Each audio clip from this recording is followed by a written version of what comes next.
নমস্কার বন্ধুরা, আমি পপিন। আমার রান্নাঘরে আপনাদের সবাইকে স্বাগত। পনির দিয়ে আপনারা তো অনেক রকমই নিরামিষ রেসিপি খেয়েছেন।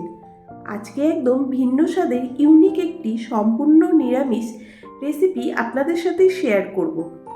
এই রেসিপিটা এতটাই সহজ, একবার দেখলেই সকলেই খুবই সহজে বাড়িতে বানিয়ে নিতে পারেন। যেমনই টেস্টি তেমনই অসাধারণ খেতে লাগে। দেখে নেওয়া যাক আজকের সম্পূর্ণ নিরামিষ তিল পনিরের রেসিপিটা।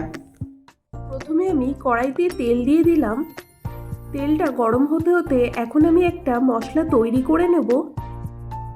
একটা বাটির মধ্যে 2 টিস্পুন সাদা তিল নিয়ে নিলাম, 1 ইঞ্চি আদা নিয়ে নিলাম, দুটো মিডিয়াম সাইজের টমেটো আমি ডুমো ডুমো করে কেটে নিয়েছি, আর ঝালের জন্য নিয়ে নিলাম 4টে কাঁচা লঙ্কা, আর দিয়ে দিলাম 7 থেকে 8 কোয়া কাজু বাদাম।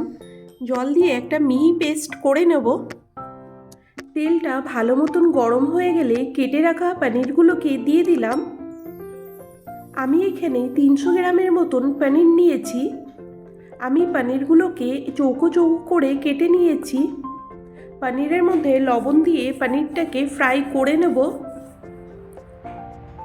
আপনাদের পছন্দ অনুসারে পনিরগুলোকে কেটে নেবেন। ট্রায়াঙ্গেল বা লম্বা করেও পনিরগুলোকে কেটে নিতে পারেন। মাঝে মাঝে উল্টে পাল্টে পনিরগুলোকে ফ্রাই করে নেব। আমি গোল্ডেন ব্রাউন করে পনিরগুলোকে ভেজে নেব। দেখুন পনিরগুলো ভাজা হয়ে গেছে। এখন তুলে একটা আলাদা পাত্রের মধ্যে রেখে নিচ্ছি।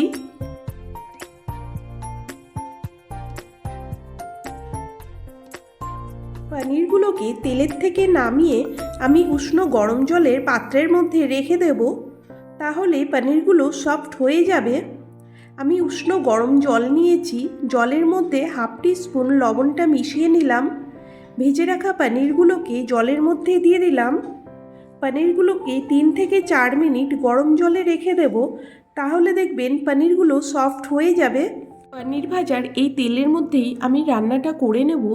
দুটো তেজপাতা নিয়েছি, সাহাজিরে নিয়েছি 1 টিস্পুন, 6টা ছোটো এলাচ, ডালচিনির স্টিক, সামান্য অল্প একটু জয়িত্রী, 7 থেকে 8টা লবঙ্গ। কিছুক্ষণ মশলাটাকে ফ্রাই করে নেব। যখন মশলার থেকে সুন্দর গন্ধ বেরোবে তখন বেটে রাখা মশলাটা দিয়ে দেব। দিয়ে দিলাম 1 টিস্পুন লঙ্কার গুঁড়ো।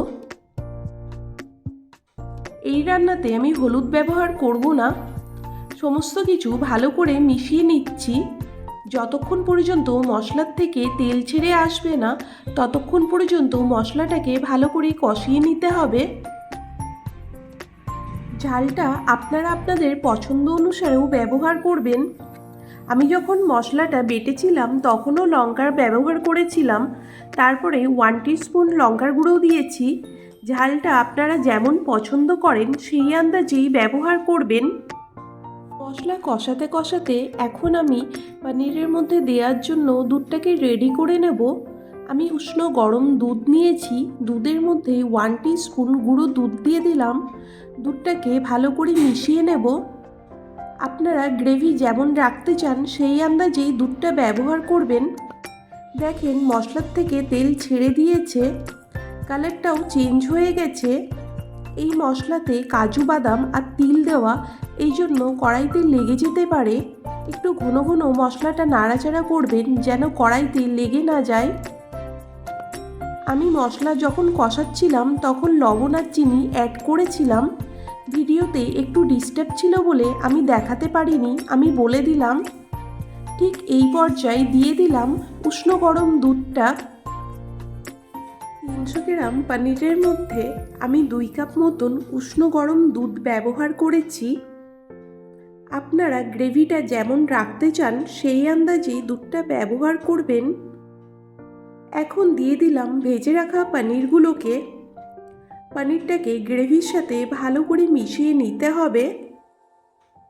আমি দুধ দেওয়ার পরে পনিরটাকে 5 মিনিট মতন রান্না করে নেব। এই রান্নাতে আমি ধনের গুঁড়ো আর জিরের গুঁড়ো ব্যবহার করিনি। দিয়ে দিলাম 4টে চেরা কাঁচা লঙ্কা। লঙ্কাটাও ভালো করে পনিরের তরকারির সাথে মিশিয়ে নেব। এই রান্নাটা বেশি গ্রেভি হলে ভালো লাগে না, একটু মাখা মাখা হলেই ভালো লাগে।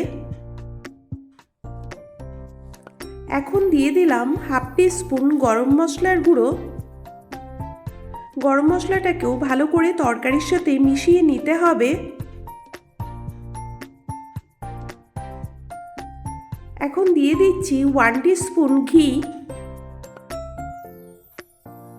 দেখতেই পাচ্ছেন কতটা লোভনীয় হয়েছে।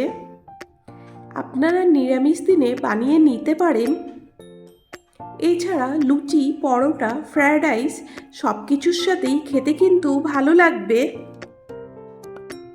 এই পনিরের রেসিপিটা কি সুন্দর গন্ধ বেরোচ্ছে, আপনারা রান্না না করলে বুঝতে পারবেন না। এখন আমি আরও 2 মিনিট মতন রান্নাটা করে নেব।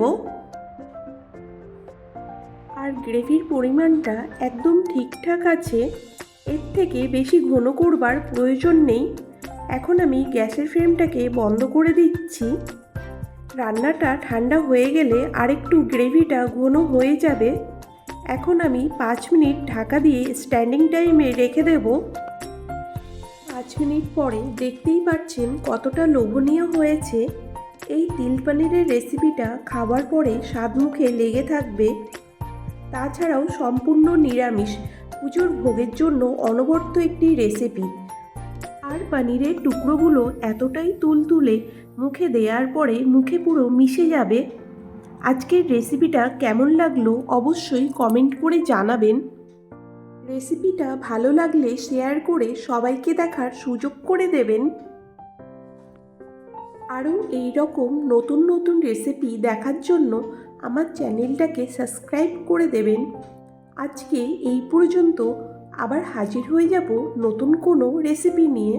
ভালো থাকবেন, সুস্থ থাকবেন, ধন্যবাদ।